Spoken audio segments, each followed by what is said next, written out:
I heard a horn, bing, bing, bing, honking in front of my house. I looked out the house and Snoop was outside in a white motherfucking Rolls Royce. Then he had this the next tail back then. Remember the motherfucker? Yeah. He had the motherfucker could go that whatever it was hitting him all the way from what was going on from Vegas. And then he started getting calls and shit, and they was telling him that Tupac got shot and da da da da da. I kicked everybody out. Get the fuck out of here, everybody. Get out of here. And then he took off. That's when he went to Vegas to go see him. And that's when he went out there when he went to the hospital. He pretty much telling us that, and I know you didn't hear it, but we played it for the listeners who hadn't heard it. Okay. But he was on Drink Champ, and he said that they were at the house and they heard over a radio that Snoop had, a walkie-talkie, got him.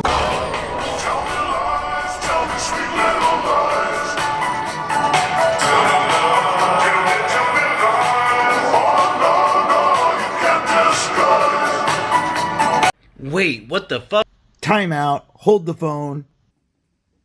Not the Nextel. There, Reggie goes putting words in people's mouths again. For the record, it was never Snoop Dogg, Warren G, or Nate Dogg, or any Dog Pound associate who mentioned hearing the word "got him" over the radio. The only person who ever admitted to hearing that was Michael Moore, one of only 2 bodyguards protecting Tupac that night in Vegas.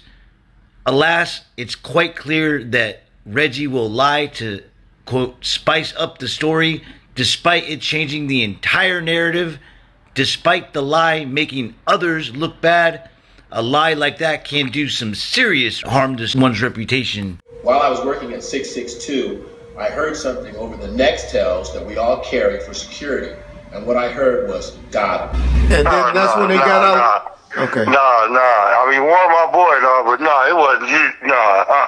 it wasn't. It wasn't no radio. I got a phone call from my brother, and I told them, and then we turned it right to the news. It wasn't no loud radio on because we was all eating and everybody was chilling, doing what we do.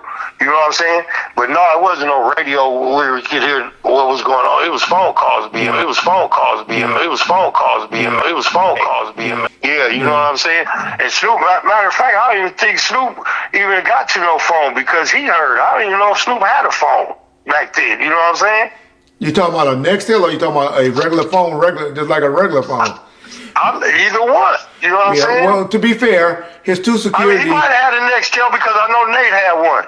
That's how I know Nate had a Nextel. I know Nate had a Nextel. I know Nate had a Nextel. I know Nate had a Nextel. So check it out, guys. Big Flossy confirmed Nate Dogg had a Nextel walkie-talkie while he was in Vegas.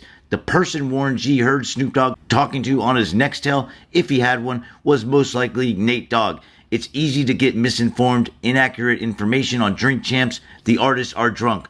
Warren G could have easily forgotten to include this detail, or maybe he wasn't in earshot range when Snoop Dogg was using it at the house the night that Tupac was murdered, and that's only if he was even using it. But not a Death Row Nextel, though. That was... No, everybody had their, because me and my brothers, we all had Nextels. You know what I'm saying? So no, nobody had no direct, like you said, if anybody had Nextels, Death Row Nextels, it was Marcus and Kenny. That's it. Exactly. That's the only people that would have had phones like that. You know what I'm saying? Yeah. And they wasn't, you couldn't just hear, I don't even know, they might have been standing outside. You know what I'm saying? In front of the house. They wasn't in there. I don't know. Now that I think about it, they might have been outside in the front. Yeah. You know? Yeah. You know? Yeah. You know? Yeah. Have you ever heard anything, or you think, or was there any memo put around among y'all Dog Pound guys to not go to Vegas because we getting word or information? Hell no. I was supposed to go. I forgot why I didn't go. Yeah, that's how my brother and them was out there. My homeboy J Love, my brother, they was out there. Okay. There wasn't none of that. There wasn't none of that. All right. I knew my little brother and all them was in Vegas, and we knew Nate Dogg was in Vegas. Get a call from my brother. My brother had been in the room with Nate Dogg. They was in the room, so he told me that Nate had got the call about what happened. So my brother called me and told me what happened. I told everybody in the house, and we turned it to Channel 7 Eyewitness News. I'll never forget. As soon as we turned the news on, it was the black BMW. Thing you know, we sat around for a minute. The couple of phone calls, everybody's phones is ringing. Next thing I know, Marcus and Kenny got Snoop ass up out of there, and they went back to Claremont.